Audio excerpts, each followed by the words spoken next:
कि उसे उसका मित्र बिरजू मिल गया, जो चिंता में डूबा हुआ था। क्या हुआ बिरजू, इतने परेशान क्यों दिख रहे हो?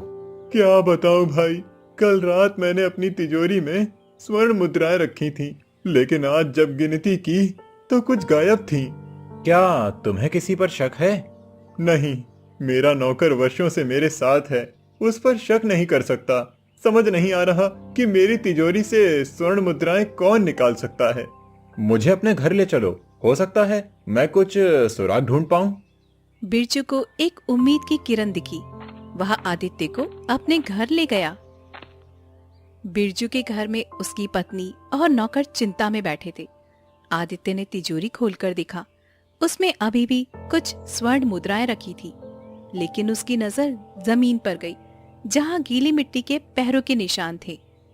भाभी, कल आप जमुना ताई के घर गई थी ना?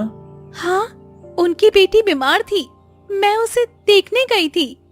और कल रात बारिश भी हुई थी। यह सुनते ही बिरजू की पत्नी का चेहरा सफेद पड़ गया। बिरजू तुरंत अपनी पत्नी की ओर देखकर बोला, सच बताओ, क्या तुमने तिजोरी से स्वर्ण मुद्राएं निकाली थी? हाँ, जमुना ताई बहुत परेशान थी, उसने कुछ धन उधार मांगा था। अगर मैं आपसे कहती तो आप मना कर देते।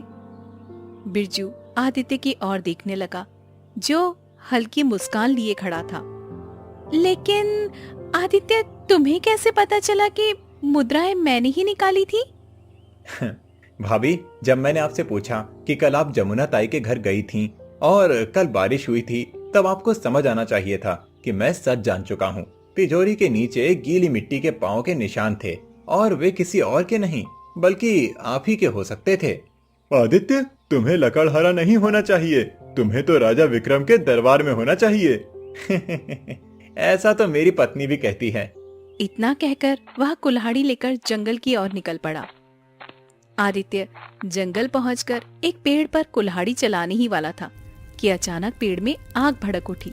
वह घबराकर पीछे हट गया, लेकिन देखते ही देखते चारों ओर आग फैल गई। ये क्या, जंगल में आग कैसे लग सकती है? ये कोई साधारण आग नहीं है, इसमें तो कोई बड़ा रहस्य छुपा है। आदित्य बिना लकड़ी काटे वह तेजी से गांव की ओर लौट गया। जैसे ही आदित्य घर पहुंचा, राधा घबराई हुई उसके पास आकर बोली, क्या तुमने सुना? सुखिया चाचा और जमींदार के खेतों में भी आग लग गई है। आदित्य चौंकते हुए तुरंत बाहर भागा। सुखिया चाचा और जमींदार वहां खड़े थे, उनके चेहरे पर चिंता के बादल थे। ये सच है? हाँ, और सिर्फ हमारे खेत ही नहीं बल्कि पूरे राज्य के खेत जलकर राख हो गए हैं। यह सुनकर आदित्य गहरी सोच में पड़ गया। राजा विक्रम अपने सिंहासन पर बैठे थे, उनके पास मंत्री जगन्नाथ थे।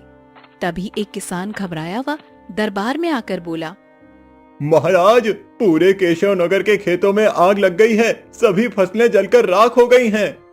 राजा विक्रम चौंक गए। तभी उनका गुप्तचर भी अंदर आ पहुंचा। महाराज, ये सत्य है, और ये भी सुनने में आया है कि जंगल में आग लग गई है। राजा विक्रम गंभीर होकर मंत्री जगन्नाथ की ओर देखने लगे। मंत्री जी, आखिर ये सब क्या हो रहा है? खेतों में आग, जंगल में अचानक उठी लपटें, ये सब साधारण घटनाएं नहीं लगती। तुम क्या सोचते हो?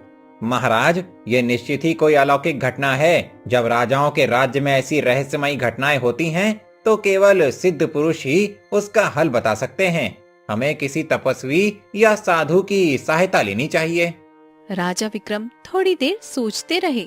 ठीक कहते हो, किसी पहुंचे हुए साधु को बुलवाओ, हमें शीघ्र ही इस समस्या का पता लगाना होगा। अगले दिन महल के दरबार में एक वृद्ध साधु बैठे थे। उनकी आंखें बंद थी, चेहरे पर गहरी शांति थी। राजा विक्रम और मंत्री जगन्नाथ बेसब्री से उनकी प्रतिक्रिया का इंतजार कर रहे थे। कुछ देर बाद साधु ने धीरे धीरे आंखें खोली। उनके चेहरे पर चिंता की झलक थी। महाराज, मैं कुछ भी स्पष्ट रूप से